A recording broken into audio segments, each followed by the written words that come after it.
ನಿಮ್ಮೆಲ್ಲರ ಹೃದಯದಲ್ಲಿ ಅನುಗ್ರಹಪೂರ್ವಕವಾಗಿ ಕುಳಿತಿರ್ತಕ್ಕಂಥ ಸಮಸ್ತ ಗುರು ಪರಂಪರೆಗೆ, ಸಮಸ್ತ ಋಷಿ ಪರಂಪರೆಗೆ ಪ್ರತ್ಯೇಕವಾಗಿ ವಂದನೆಯನ್ನು ಸಲ್ಲಿಸ್ತಾ, ಇವತ್ತಿನ ದಿನ ದೀಪಾವಳಿ ಅಮಾವಾಸ್ಯೆ.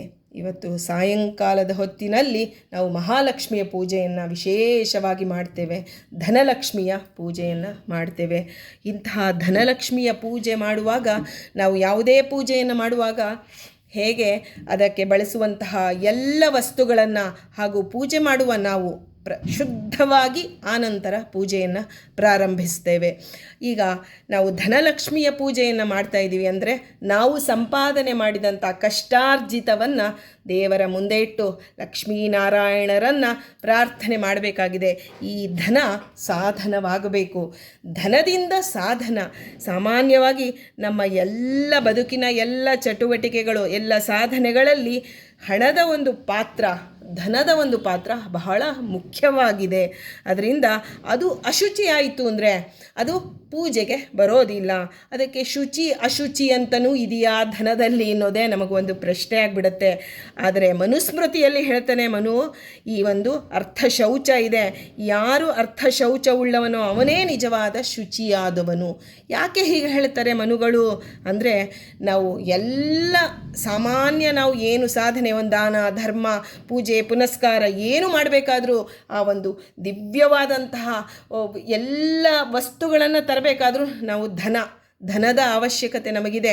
ನಾವು ಯಾವ ರೀತಿಯಿಂದ ಸಂಪಾದನೆ ಮಾಡಿದ್ದೇವೆ ಇಲ್ಲ ರೀ, ನಾವು ಅತ್ಯಂತವಾಗಿ ಕಷ್ಟಪಟ್ಟು ನಮಗೆ ಕೊಟ್ಟಂತಹ ದೇವರು ಕೊಟ್ಟ ಬುದ್ಧಿಶಕ್ತಿ ಇರ್ಬೋದು, ದೇಹದ ಶಕ್ತಿ ಇರ್ಬೋದು, ಈ ಎಲ್ಲವನ್ನು ಪ್ರಾಮಾಣಿಕತೆಯಿಂದ ಧನವನ್ನು ಸಂಪಾದನೆ ಮಾಡಿದ್ದೀನಿ, ಅದನ್ನೇ ಇವತ್ತು ಪೂಜೆಗೆ ಇಡ್ತಿದ್ದೀನಿ ಅಂದರೆ ದೇವರು ಹೇಳ್ತಾನೆ, ಈ ರೀತಿ ಯೋಚನೆ ಮಾಡು. ಧನ ನೀನು ಕಷ್ಟಪಟ್ಟಿರ್ಬೋದು, ಆದರೆ ನೀನು ಎಲ್ಲಿ ಮಾಡ್ತೀಯಲ್ಲ ಅವರು ನಿಜವಾಗಿ ಧರ್ಮದಿಂದ ನಿನಗೆ ಕೊಟ್ಟಿದ್ದಾರ. ಈಗ ದೀಪಾವಳಿಗೆ, ಒಂದು ಯುಗಾದಿಗೆ, ನಮ್ಮ ಒಂದು ಎಲ್ಲದಕ್ಕೂ ಬೋನಸ್ ಅಂತ ಕೊಡ್ತಾರೆ. ಅಂದರೆ ನಮ್ಮ ಸಂಬಳಕ್ಕಿಂತ ಹೆಚ್ಚಿನ ದುಡ್ಡು. ಆ ದುಡ್ಡು ಬಂದಾಗ ನಾವು ಎಷ್ಟು ಖುಷಿಯಾಗಿರ್ತೇವೆ ಅಂದರೆ, ನಮಗೆ ಈಗ ಬೋನಸ್ ಬಂದಿದೆ, ನಮ್ಮ ಕಷ್ಟಕ್ಕೆ ಕೊಟ್ಟಂತಹ ಒಂದು ನಮಗೇನು ಅಧಿಕಾರಿಗಳಿರ್ತಾರೆ, ಮೇಲಧಿಕಾರಿಗಳು, ಆ ಒಂದು ಏನು ಕಂಪನಿ ಇರುತ್ತೆ ಅವರು ಕೊಟ್ಟಂಥದ್ದು ಅಂತ ಸಂತೋಷವಾಗಿ ತೆಗೆದುಕೊಂಡು ಮನೆಗೆ ಬರ್ತೇವೆ. ಆದರೆ ಮನುಗಳು ಹೇಳ್ತಾರೆ, ಅದಕ್ಕೆ ಧನದ ಮೂಲ ಯಾವುದು, ಅವರು ಯಾವ ರೀತಿಯಿಂದ ಅದನ್ನು ಸಂಪಾದನೆ ಮಾಡಿ ನಿಮಗೆ ಕೊಟ್ಟಿದ್ದಾರೆ ಅನ್ನೋದು ಶೌಚವನ್ನು ಗಮನಿಸಬೇಕು. ಹಾಗೆ ಮಾಡಿದರೆ ದಿನನಿತ್ಯದ ಬದುಕು ದುಸ್ತರವಾಗಿ ಬಿಡುತ್ತೆ. ಅದಕ್ಕೆ ಧರ್ಮದಲ್ಲಿ, ಮಹಾಭಾರತದಲ್ಲಿ ಅನುಸಂಧಾನಯುಕ್ತವಾಗಿ ನಮ್ಮ ಧನವನ್ನು ಹೇಗೆ ಶುಚಿ ಮಾಡೋದು, ಆನಂತರ ಅದನ್ನು ಪೂಜೆಗೆ ಇಟ್ಟಾಗ ಅದು ಎಲ್ಲ ವಸ್ತುಗಳನ್ನು ಹೇಗೆ, ಒಂದು ಹಣ್ಣು ತರ್ತೀವಿ, ಹೂ ತರ್ತೀವಿ, ಅದನ್ನು ಹೇಗಂದ್ರೆ ಹಾಗೆ ನಾವು ದೇವರ ಪೂಜೆಗೆ ಇಡೋದಿಲ್ಲ.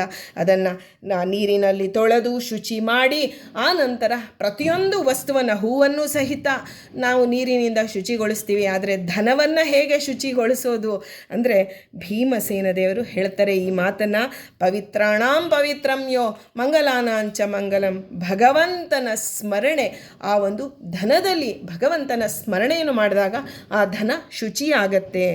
ನಾವು ಹೇಳ್ತೀವಿ ಶ್ರೀಧಶ್ರೀಶ ಶ್ರೀನಿವಾಸ ಶ್ರೀನಿಧಿ ಶ್ರೀವಿಭಾವನಃ ಶ್ರೀಧರ ಶ್ರೀಕರ ಶ್ರೇಯ ಶ್ರೀಮಾನ್ ಲೋಕತ್ರಯಾಶ್ರಯ ಅಂತ ಹೇಳ್ತಾ, ಭಗವಂತನ ಆ ಲಕ್ಷ್ಮೀ ಧನಕ್ಕೆ ಆ ಒಂದು ಅಭಿಮಾನಿ ದೇವತೆ, ಆದರೆ ಅವಳಿಗೂ ಒಡೆಯನಾದವನು ಭಗವಂತ ಅಂತ ಹೇಳಿ ಸ್ಮರಣೆ ಮಾಡ್ತೀವಿ. ಆದರೆ ಅದು ಸಾಲದು. ಯಾಕೆಂದರೆ ಕೇವಲ ಎಲ್ಲವೂ ಭಗವಂತನ ಆಡಳಿತಕ್ಕೆ ಒಳಪಟ್ಟಿದ್ದು. ಆದರೆ ಈ ಧನ, ನನಗೆ ಬಂದಂತಹ ಕಷ್ಟಾರ್ಜಿತ ಧನವನ್ನು ಶುಚಿಯನ್ನಾಗಿ ಹೇಗೆ ಮಾಡೋದು ಅಂತ ಹೇಳಿದರೆ, ಭೀಮಸೇನ ದೇವರು ಮಹಾಭಾರತದಲ್ಲಿ ಒಂದು ಪ್ರಸಂಗ ಬರುತ್ತೆ. ಅಶ್ವಮೇಧವನ್ನು ಮಾಡಬೇಕು ಅಂತ ಧರ್ಮರಾಜ ಹೊರಟಾಗ ಅದಕ್ಕೆ ಅತ್ಯಂತ ಬಹಳವಾದಂಥ ಹಣದ ಅವಶ್ಯಕತೆ, ಧನದ ಅವಶ್ಯಕತೆ ಪಾಂಡವರಿಗೆ ಬರುತ್ತೆ. ಆಗ ಯಾವ ಧನವನ್ನು ಉಪಯೋಗಿಸಿಕೊಳ್ಳಬೇಕು ನಾವು?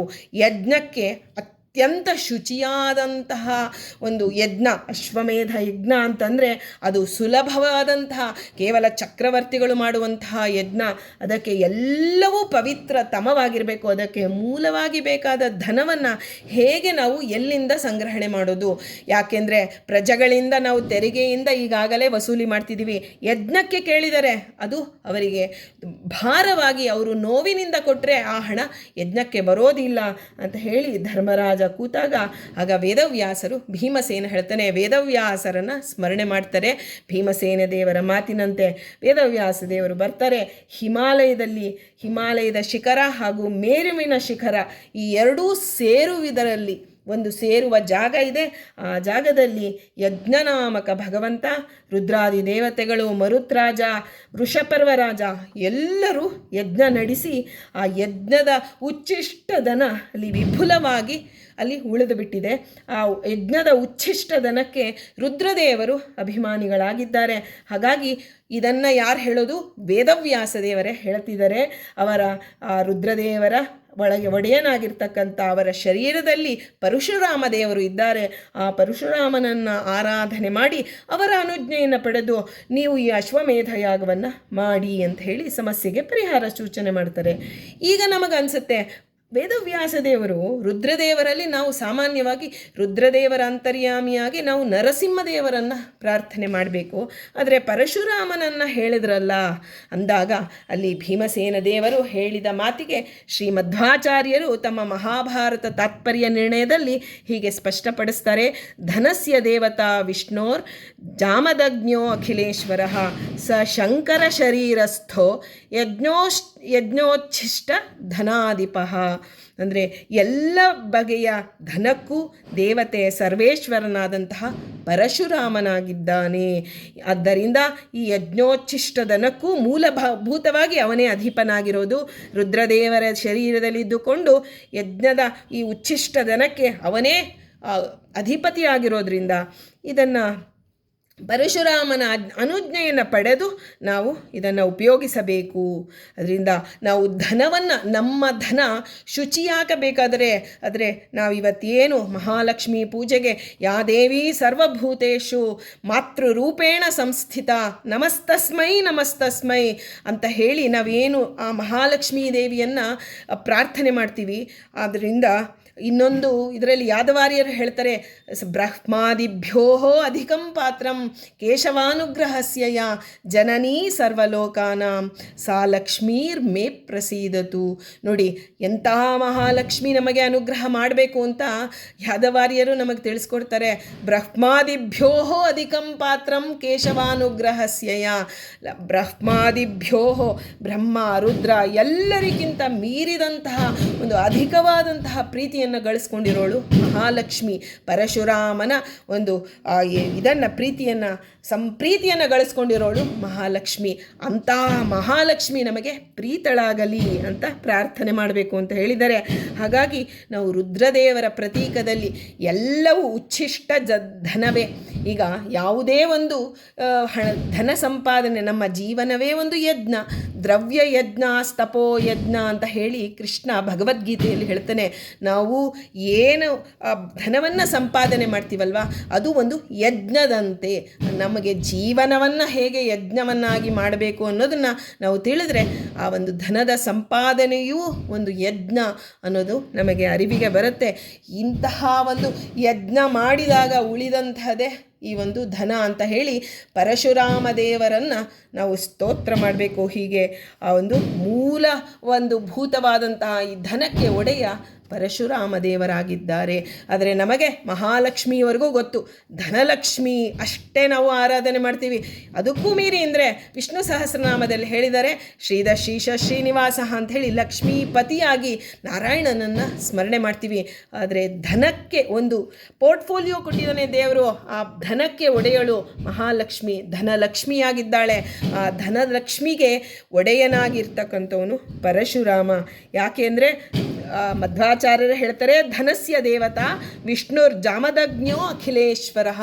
ಜಾಮದಗ್ನಿ ಅಂದರೆ ಜಮದಗ್ನಿಯ ಋಷಿಗಳ ಪುತ್ರರಾದಂತಹ ಆ ಒಂದು ಏನು ಪರಶುರಾಮ ದೇವರು ಇಂಥ ಒಂದು ಧನಕ್ಕೆ ಅಧಿಪತಿಯಾಗಿದ್ದಾರೆ. ಇಂತಹ ಪರಶುರಾಮ ದೇವರ ಅನುಜ್ಞೆಯನ್ನು ಪಡೆದು ನಾವು ಇದನ್ನು ಅಶ್ವಮೇಧ ಯಾಗಕ್ಕೆ ಬಳಸೋಣ. ಆಗ ಅರ್ಥ ಶೌಚ ನಮಗೆ ಮನುಸ್ಮೃತಿಯಲ್ಲಿ ಹೇಳಿದಂತೆ ಅರ್ಥ ಶೌಚ ಸಿದ್ಧಿಸುತ್ತೆ. ಇವತ್ತು ನಾವು ಧನವನ್ನು ಲಕ್ಷ್ಮೀ ಪೂಜೆಗೆ ಇಡುವಾಗ ಈ ಧನವನ್ನು ನಾವು ಪರಶುರಾಮ ದೇವರ ಸ್ಮರಣೆ ಮಾಡ್ತಾ ಇದನ್ನು ಶುಚಿಗೊಳಿಸೋಣ. ಮೊದಲಿಗೆ ನಾವು ಸಂಪಾದನೆ ಮಾಡಿದ ಧನವನ್ನು ದೇವರ ಮುಂದೆ ಇಡುವುದಕ್ಕಿಂತ ಮುಂಚೆ ನಾವು ಅನ್ಕೋತೀವಿ ಬರೀ ಒಂದು ಕಾಗದ ಇದು ಅಂತ. ಆದರೆ ಆ ಕಾಗದಕ್ಕೆ ಎಷ್ಟು ಮಹತ್ವ ಇದೆ. ಆ ಒಂದು ಮುದ್ರೆ ಇರುವಂತಹ ಕಾಗದ, ಅದು ಭಗವಂತನ ಅಧೀನಕ್ಕೆ ಒಳಪಟ್ಟದ್ದು. ನನಗೆ ಭಗವಂತ ಅನುಗ್ರಹ ಮಾಡಿದಂಥ ಈ ಧನವನ್ನು ಶುಚಿಗೊಳಿಸಬೇಕಾದ್ರೆ ಪರಶುರಾಮ ದೇವರ ಸ್ಮರಣೆಯನ್ನು ಮಾಡೋಣ ಅಂತ ಹೇಳ್ತಾ, ಇಂತಹ ಪರಶುರಾಮ ದೇವರಲ್ಲಿ ನಾವು ಈ ಪರಶುರಾಮ ದೇವರನ್ನು ನಾವು ಉಡುಪಿಯಲ್ಲಿ ಪರಶುರಾಮ ಕ್ಷೇತ್ರ, ಇದು ರಾಮಕ್ಷೇತ್ರವಾದರೆ ಉಡುಪಿ ಪರಶುರಾಮ ಕ್ಷೇತ್ರ. ಅಂತಹ ಪರಶುರಾಮ ಕ್ಷೇತ್ರದಲ್ಲಿ ಇವತ್ತಿಗೂ ಪರಶುರಾಮ ಬೆಟ್ಟದಲ್ಲಿ ಇರ್ತಕ್ಕಂಥ ಆ ಪರಶುರಾಮ ದೇವರ ಸಾನ್ನಿಧ್ಯದಿಂದ ಕೊಟ್ಟಂತಹ ಪ್ರತಿಮೆ ಇದು. ಇಂತಹ ಪ್ರತಿಮೆಯ ಮುಂದೆ ನಾವು ಕುಳಿತು ಇವತ್ತು ನಮಗೇನು ಧನವನ್ನು ಮಹಾಲಕ್ಷ್ಮೀ ದೇವಿಗೆ ಆ ಧನದಲ್ಲಿ ಆ ಲಕ್ಷ್ಮೀ ದೇವಿಯನ್ನು ಚಿಂತನೆ ಮಾಡ್ತಾ ನಾವೇನು ಮಹಾಲಕ್ಷ್ಮೀ ಪೂಜೆಯನ್ನು ಮಾಡ್ತಾ ಇದ್ದೀವಿ, ಪರಶುರಾಮನನ್ನು ಪ್ರಾರ್ಥನೆ ಮಾಡ್ತಾ, ಅದು ಶ್ರೀಮಧ್ವಾಚಾರ್ಯರ ಒಂದು ಮಾತಿನಂತೆ ಇದನ್ನು ನಾವು ಶುಚಿಯನ್ನಾಗಿ ಮಾಡಿ ಪ್ರಾರ್ಥನೆ ಮಾಡೋಣ ಅಂತ ಹೇಳ್ತಾ, ಇವತ್ತಿನ ಆ ಮಹಾಲಕ್ಷ್ಮೀ ದೇವಿ ನಮಗೆ ಧನ, ನಮ್ಮಲ್ಲಿರ್ತಕ್ಕಂಥ ಈ ಧನ ಸಾಧನವಾಗಿ ಆ ಒಂದು ಭಗವಂತನಿಗೆ ಅದು ಅರ್ಪಿತವಾಗಬೇಕು. ಯಾವುದೇ ವಸ್ತು ಭಗವಂತನಿಗೆ ಪ್ರೀತರಾದಾಗಲೇ ಆ ವಸ್ತು ನಮಗೆ ಸಿಕ್ಕಿದ್ದಕ್ಕೆ ಸಾರ್ಥಕತೆ ಬರುತ್ತೆ ಅಂತ ಹೇಳ್ತಾ, ಪರಶುರಾಮನನ್ನು ನಾವು ಈ ರೀತಿ ಸ್ಮರಣೆ ಮಾಡೋಣ ಅಂತ ಹೇಳ್ತಾ